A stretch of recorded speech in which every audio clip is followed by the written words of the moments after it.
രാജ്യസഭാ എംപിയും Indian Olympics association പ്രസിഡന്റുമായ PT. ഉഷയുടെ ഭർത്താവ് V. Sreenivasan അന്തരിച്ചു.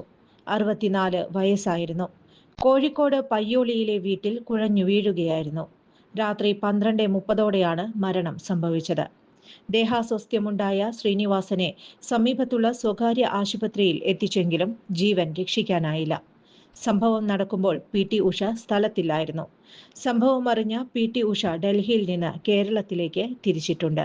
ജോൺസൺ ഒപ്റ്റിക്കൽസിൽ തിങ്കൾ, ബുധൻ, വെള്ളി ദിവസങ്ങളിൽ രാവിലെ 10 മുതൽ ഉച്ചയ്ക്ക് 1 മണിവരെ കണ്ണു ഡോക്ടറുടെ സേവനം ലഭ്യമാണ്. എല്ലാ ബ്രാൻഡഡ് ഫ്രെയിമുകളും ഇവിടെ ലഭ്യമാണ്.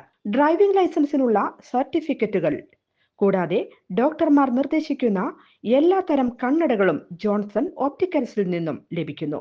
ജോൺസൺ കണ്ണട വ്യാപാരം, ഡിവൈൻ ആശുപത്രിക്ക് എതിർവശം, വടക്കാഞ്ചേരി. കൂടുതൽ വാർത്തകൾക്ക് ഞങ്ങളുടെ ചാനൽ സബ്സ്ക്രൈബ് ചെയ്യുക. ഫേസ്ബുക്ക് ഫോളോ അപ്പ് ചെയ്യുക.